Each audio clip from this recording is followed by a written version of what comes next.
Saya masih bersama Bu Iris dan Pak Hermawan. Bu Iris, begini, kalau kemudian ada yang menyatakan beralasan bahwa toh yang dibuka nantinya adalah untuk sekolah usia SMP dan juga SMA, belum untuk SD, apakah itu bisa jadi dasar yang memadai, yang cukup kuat untuk meletakkan anak di dalam sebuah lingkungan di mana mereka akan berada bersama-sama dalam sebuah ruangan? Ya, sebetulnya menurut saya ini mereka kan termasuk yang rentan, walaupun dibilang lebih kuat daripada dewasa. Tetapi nanti kalau mereka pulang ke rumah, mereka akan bertemu dengan orang-orang di rumah yang juga sebagian belum tentu sudah divaksinasi. Kalau memang kita cakupannya kan guru, lansia, dan sebagian petugas publik. Tapi orang tuanya belum tentu semuanya termasuk yang golongan sudah divaksinasi. Jadi mereka bisa termasuk yang OTG.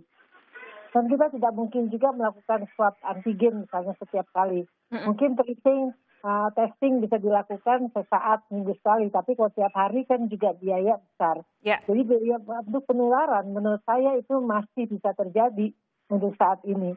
Masih riskan ya, masih riskan. Bu Iris, begini, kalau kemudian ada yang menyatakan bahwa toh anak-anak usia SMP dan juga SMA sudah lebih bisa memahami pentingnya protokol kesehatan, sudah lebih paham bagaimana cara memakai masker yang benar dan sudah bisa lebih disiplin sehingga kemungkinan mereka terpapar COVID-19 lebih rendah. Itu apa yang bisa Anda sampaikan dengan pernyataan itu? Apakah untuk tempat duduknya harus sekaligus berdekatan jarak 1,5 sampai 2 meter? Apakah bisa di sana? Itu juga harus kita pikirkan. Mungkin untuk cuci tangan disiapkan. Seperti kita mau ke tempat mana juga cuci tangan disiapkan. Masker kita bawa dari rumah. Mungkin pakai face shield. Tetapi tetap saja ada resiko. Jadi kalau menurut saya jumlah siswa itu banyak sekali. Kecuali mau dicoba uji coba hanya berapa siswa masuk bergantian, mungkin itu lebih baik. Tetapi kalau sekaligus, itu saya tidak menjamin dan antara mereka sendiri mungkin lupa, kangen dengan teman-temannya, terus pada saat makan buka masker, dan kemudian terjadi penularan saat mereka makan. Walaupun sudah dikatakan demikian untuk menjaga prokes. Pak Hermawan, ini begini. Ini kan saat ini kondisinya dalam 3 bulan ke depan, bulan Juli nanti, Anda sudah memprediksi sulit rasanya untuk kita sampai pada titik di mana kita bisa memvaksinasi anak-anak. Tapi melihat beberapa waktu yang lalu, contohnya di Padang begitu, ada klaster SMA. Apa yang bisa Anda ambil catatan dari ini? Ya memang, jadi ada resiko besar ketika sekolah itu dibuka. Pertama kita harus bedakan ya, pada level SMP dan SD itu dikategorikan pendidikan dasar sebenarnya. Yang menengah itu udah masuk SMA. Pada level pendidikan dasar, usia-usia SD, SMP, mereka memiliki otonomi berpikir untuk SMP, untuk SD belum memiliki otonomi berpikir. Tetapi pada level SD dan SMP ini mereka belum sempurna dalam otonomi bersikap begitu ya. Jadi sikap untuk sekolah itu masih banyak didrive oleh ketemu teman, kemudian bermain di sekolah, dengan semangat belajar, tetapi untuk kaitannya dengan pandemi COVID memang masih sangat sulit meningkatkan kedisiplinan karena perilaku mereka masih didrive oleh sikap yang untuk motivasi bermain, bertemu teman, bercengkrama. Nah mungkin akan berbeda pada pendidikan tinggi karena sudah memiliki otonomi sikap dan perilaku. Nah disinilah prioritas, kalaupun sekolah itu harus dibuka, maka segmentasi ini prioritasnya pada pendidikan tinggi atau ke atas, tidak pada yang ke bawah, apalagi dikaitkan dengan vaksin juga pada level usia 12 sampai 17 itu usia remaja. Nah, jadi memang kita harus sangat hati-hati karena dulu Januari pun kami mengoreksi itu.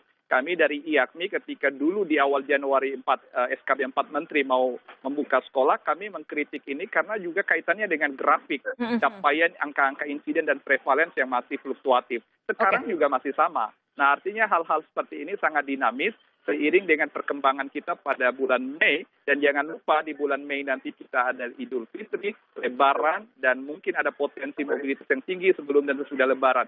Jadi ini juga harus kita evaluasi dari segi angka-angka epidemiologis. Terakhir untuk Bu Iris, ini saya ajak Anda berandai-andai. Andaikan nanti kita sampai pada titik di mana anak-anak sudah bisa divaksinasi, begitu. Menurut Anda tantangan apa saja sih dalam menyukseskan program vaksinasi untuk anak-anak, untuk orang dewasa saja masih agak sulit ya? Bagaimana dengan anak-anak menurut Anda? Kalau anak-anak kan sekarang belum ada vaksinnya, tapi seandainya sudah ada, saya kira dari orang tuanya kan edukasi di rumah. Mereka sudah lihat percontohan orang tuanya, kakek neneknya.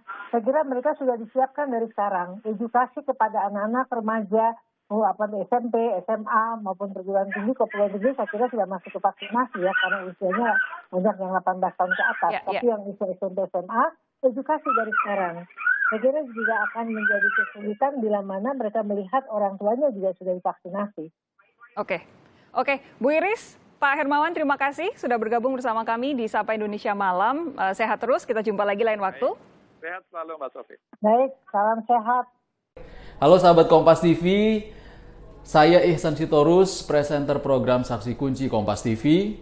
Jangan lupa terus perbaharui informasi Anda dengan menyaksikan informasi terbaru yang independen dan terpercaya di YouTube channel Kompas TV. Dan jangan lupa klik subscribe, like, komen, dan share, serta aktifkan tanda lonceng untuk mendapatkan informasi terbaru dari YouTube channel Kompas TV. Terima kasih, sampai jumpa.